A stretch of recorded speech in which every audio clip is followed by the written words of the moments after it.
آپ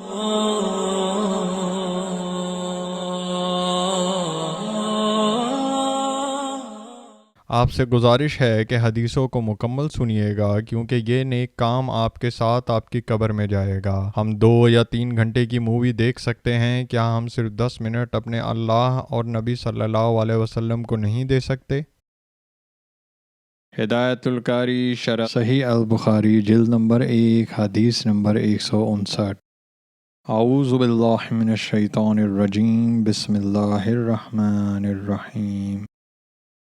حضرت عثمان بن عفان رضی اللہ تعالیٰ عنہ کو مولانا حمران سے روایت ہے، انہوں نے کہا حضرت عثمان رضی اللہ تعالیٰ عنہ نے ایک دفعہ پانی کا برتن منگوایا اور اپنے ہاتھوں پر 3 مرتبہ پانی ڈال کر انہیں دھویا، پھر دائیں ہاتھ کو برتن میں ڈال کر پانی لیا، کلی کی، ناک میں پانی ڈالا اور اسے صاف کیا، پھر اپنے منہ اور دونوں ہاتھوں کو کونیوں سمیت 3 دفعہ دھویا، بعد ازاں سر کا مسح کیا، پھر اپنے پاؤں ٹخنوں سمیت 3 بار دھوئے، پھر کہا رسول اللہ صلی اللہ علیہ وسلم نے فرمایا، جو بھی میرے اس وضو کی طرح وضو کرے اور اس کے بعد 2 رکعت ادا کرے اور ادائیگی کے دوران میں کوئی خیال دن میں نہ لائے تو اس کے سابقہ تمام گناہ بخش دیے جائیں گے۔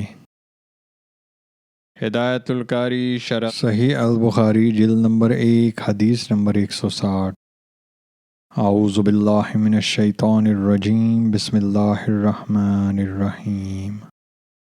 جناب حمران ہی سے روایت ہے کہ جب حضرت عثمان رضی اللہ تعالیٰ عنہ نے وضو کر لیا تو فرمایا، میں تمہیں ایک حدیث نہ سناؤں؟ اگر قرآن میں ایک آیت نہ ہوتی تو میں تمہیں وہ حدیث نہ سناتا۔ میں نے نبی صلی اللہ علیہ وسلم کو یہ فرماتے ہوئے سنا ہے، جو شخص اچھی طرح وضو کرے اور نماز پڑھے تو جتنے گناہ اس نماز سے دوسری نماز تک ہوں گے وہ بخش دیے جائیں گے۔ حضرت عروہ نے کہا، وہ آیت یہ ہے، بے شک وہ لوگ جو ہماری نازل کردہ کھلی آیات اور ہدایت کو چھپاتے ہیں، اس کے بعد کہ ہم کتاب میں انہیں لوگوں کے لیے صاف بیان کر چکے ہیں، ان پر اللہ بھی لعنت بھیجتا ہے اور لعنت کرنے والے بھی ان پر لعنت کرتے ہیں۔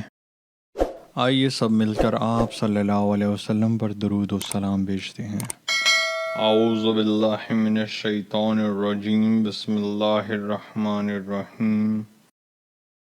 اللہم صلی علی محمد وعلی آل محمد کما صلیت علی ابراہیم وعلی آل ابراہیم انک حمید مجید۔ اللہم بارک علی محمد وعلی آل محمد کما بارکت علی ابراہیم وعلی آل ابراہیم انک حمید مجید۔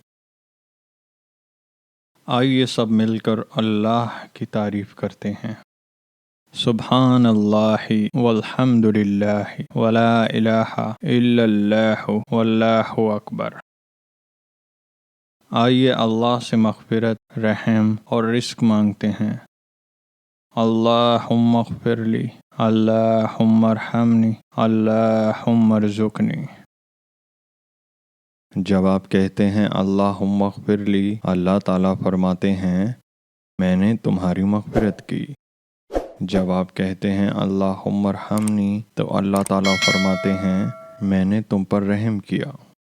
جب آپ کہتے ہیں اللہم ارزقنی تو اللہ تعالیٰ فرماتے ہیں، میں نے تمہیں رزق دینے کا فیصلہ کیا۔